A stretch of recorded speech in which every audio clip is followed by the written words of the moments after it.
Good, happy Thursday morning, March 7, 2019. I'm Riley King, and welcome to the Riley King Newscast, right here on the Riley King Network. Let's begin. First up, 1977 disappearance of Nashua woman remains unsolved. Let's take a listen to this video from WMUR News 9.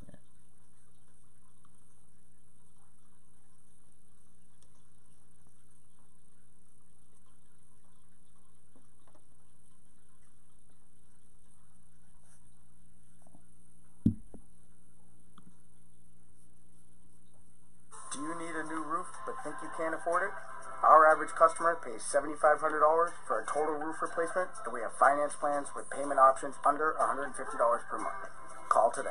Century Roofing, we've got you covered.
Okay, and there you go on that video and that report.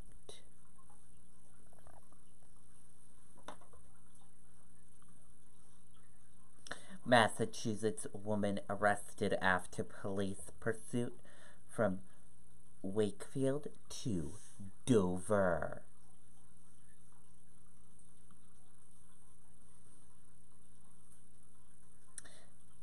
Vicky Thurbadieu had 5 prior DWI convictions. A Massachusetts woman was arrested Wednesday following a police chase that ended in Dover. At about 7 p.m., state police attempted to stop a mid-size pickup truck for multiple traffic offenses, including marked lane violations. The driver failed to stop and led police on a chase along Route 16 from Wakefield to Dover. Troopers deployed stop sticks and were able to stop the truck in Dover. The driver surrendered and was arrested. The driver was identified as Vicky Thurbadieu, 39, of Billerica. Thurbadieu's 16-year-old daughter was in the car with her. Thurbadieu is charged with driving while intoxicated, subsequent DWI, aggravated driving while intoxicated, disobeying a police officer, operating after a suspension of license, reckless conduct, reckless operation, and speeding. Thurbadieu was driving on a suspended driver's license, having been suspended as a result of previous DWI convictions. The subsequent DWI charge comes as a result of Thibaud holding 5 prior convictions for driving under the influence.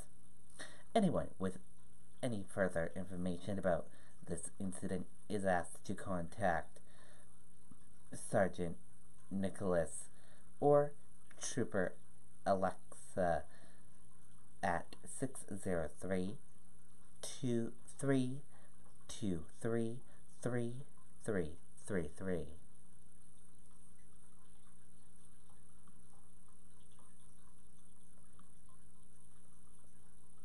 Woman arrested in connection with suspected arson.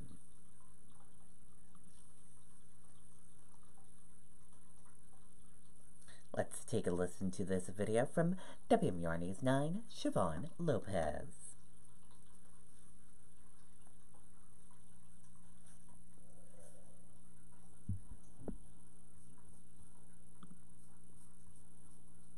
Do you need to replace your roof this year?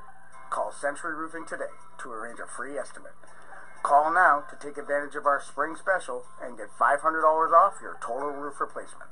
Century Roofing, we've got you covered. In January, flames on the porch of this Silver Street apartment made it difficult for some inside to escape. The family on the first floor was able to get out on their own, while a man on the second floor needed to be rescued. Luckily, no one was hurt, but people inside told police they smelled gasoline before noticing the fire. Witnesses outside were able to give police more information. A lady was allegedly seen going to the porch with a gas can, allegedly lit it on fire, prompted the arson investigators to come out to the scene. This image of a woman carrying a gas can was captured nearby before the fire. Police released several other images of what appeared to be the same person with a gas can entering a store.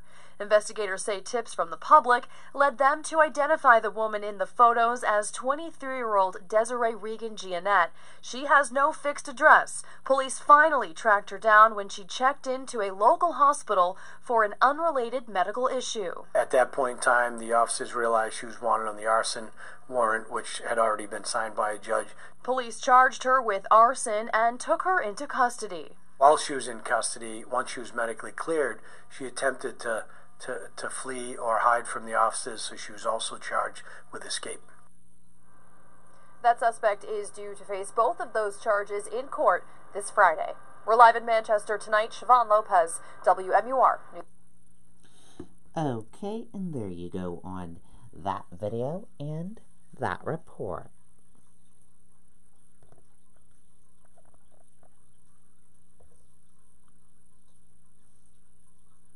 Jeopardy host Alex Trebek makes announcement about stage 4 pancreatic cancer diagnosis.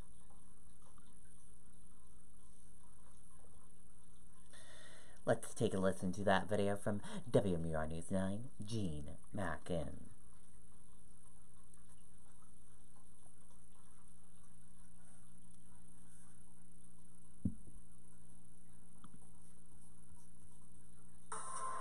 For 10 years, New England homeowners have trusted Century Roofing. We get the job done right at a fair price. Call today to arrange a free estimate and to reserve a spot for your 2019 roof replacement. Century Roofing, we've got you covered. Alex Trebek says he wants his Jeopardy family to hear it directly from him. Just like 50,000 other people in the United States each year, this week I was diagnosed with stage 4 pancreatic cancer. Now, normally the prognosis for this is not very encouraging, but I'm going to fight this. The 78-year-old went on to say he plans to beat the low survival rate and will keep working on Jeopardy.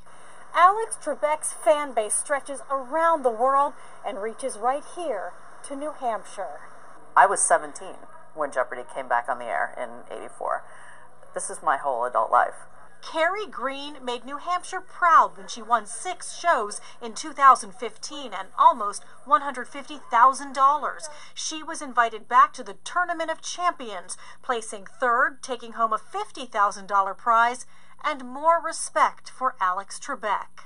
he's a funny man, and he's witty, and he's charming, and he can make jokes about things that puts you at ease when you're really at your most nervous. I just keep thinking, why is he still going to be working? Why doesn't he just take time off? And maybe it's because he feels at home there, like the rest of us do. This time, Alex Trebek and his family of contestants don't have all the answers, but he's asking for all their prayers. Under the terms of my contract, I have to host Jeopardy for 3 more years. So help me. Keep the faith, and we'll win. Jean Mackin, WMUR, News 9. Okay, and there you go on that video and that report. And our thoughts and prayers go to Jeopardy host Alex Trebek.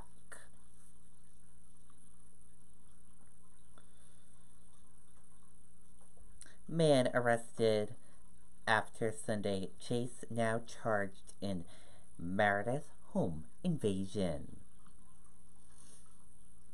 Damien Body faces 3 felony counts. Police in Meredith have charged a man they believe was involved in a home invasion. On Saturday at 10:54 p.m., Meredith police were called to a home in town for a report of a home invasion and theft of a vehicle from the residents. Police arrested a suspect, Damien Body, 27, of Meredith, earlier Sunday following a chase in the stolen Toyota RAV4 SUV through Epsom, Allenstown, and Deerfield. Body has been in custody of the Merrimack County Jail since Monday. Body was charged with burglary, a Class A felony, theft by unauthorized taking, a Class A felony, and criminal threatening, and a Class B felony.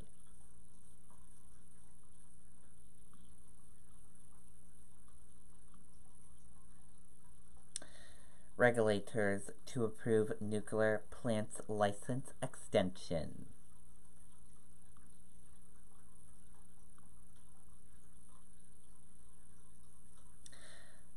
The Nuclear Regulatory Commission says it plans to approve a license extension for New Hampshire's Seabrook Nuclear Power Plant next week.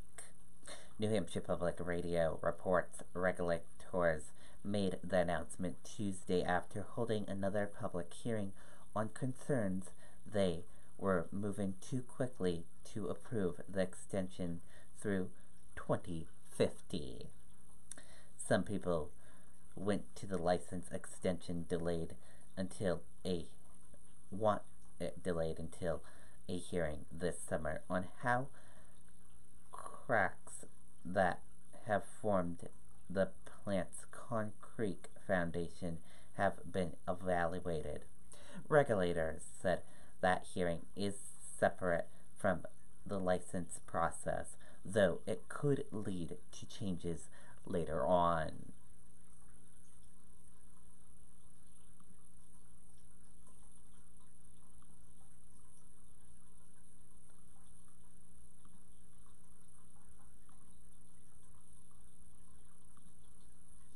Dow features point to a lower open after trade defect numbers, jobless claims in focus.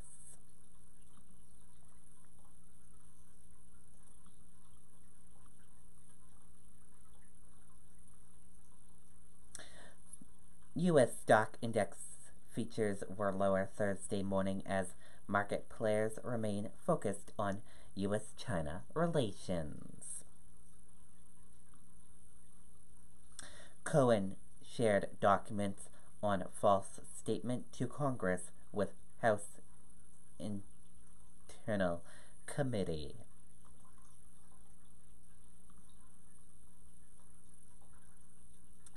Let's take a listen to this video from ABC News. Great His entire platoon was standing next to him. They kept telling me, you gotta push, you gotta push. They all got to meet Forrest all together, about 50 of them, and they all started crying. It was the sweetest thing I have ever seen. There for you when it matters most. Unlimited on the best network now includes Apple Music and a Samsung Galaxy on us, all starting at $40, only on Verizon. Michael Cohen back on Capitol Hill today for closed-door testimony before the House Intelligence Committee as President Trump labels the congressional investigations a big fat fishing expedition, and his lawyers refuse to turn over documents detailing how the president pushed for his son-in-law Jared Kushner's security clearance over objections from intelligence officials. Senior congressional correspondent Mary Bruce tracking it all. And Mary, this could mean a showdown in court. Yeah, George, House Democrats this morning are weighing whether they should subpoena for this information, which would likely lead to a tough court battle. Look, the White House says that they're not complying with this request because it was overly intrusive, and the president does have the legal authority to grant these kinds of clearances, but the Democratic chairman here says there's a difference between a president using his legal authority to grant clearances and a president who overrules his top advisors to benefit his family and then allegedly conceals it. And George, this all comes, of course, as Cohen is set to do another round of closed-door testimony here with the House Intelligence Committee. They're likely to press him on everything from questions about Russia to those reports that his legal team may have reached out to Trump's attorneys about a possible pardon. And Mary, we're seeing the investigations of President Trump multiply on so many fronts. A brand new investigation in New York of his insurance practices that appears to have grown straight out of that Michael Cohen hearing last week. Yet this seems to be a direct response to what Cohen said in his testimony here in response to a line of questioning from freshman Democrat Alexandria Ocasio-Cortez. Cohen told her that the president exaggerated his wealth to insurance companies, and now we're seeing those New York regulators subpoenaing his insurance broker. George, it's just yet another line of inquiry into the president's personal finances and business dealings. And Mary, Ocasio-Cortez on a different subject, part of a new struggle inside the Democratic Party. She's defending her fellow freshman Ilhan Omar, who had made some comments that were perceived as anti-Israel. Now the leadership in the House is trying to pass a resolution taking on anti-Semitism. Yeah, George, this is exposing a real family feud, a generational and ideological divide between sort of the old guard, the older, more established House members, House Democrats, and these younger freshmen, more liberal members. At issue here are these comments by Representative Omar that critics say are anti-Semitic, and whether she's being singled out. We know that the House is going to be voting tomorrow on this formal condemnation of anti-Semitism, but it's largely seen as a rebuke of Representative Omar, and you are seeing so many of those fellow freshmen coming to her response, just exposing this real divide in the Democratic Party. Which is why they may broaden it out to anti-Muslim bias as well. Okay, Mary, thanks very much. Okay, and there you go on that video and that report.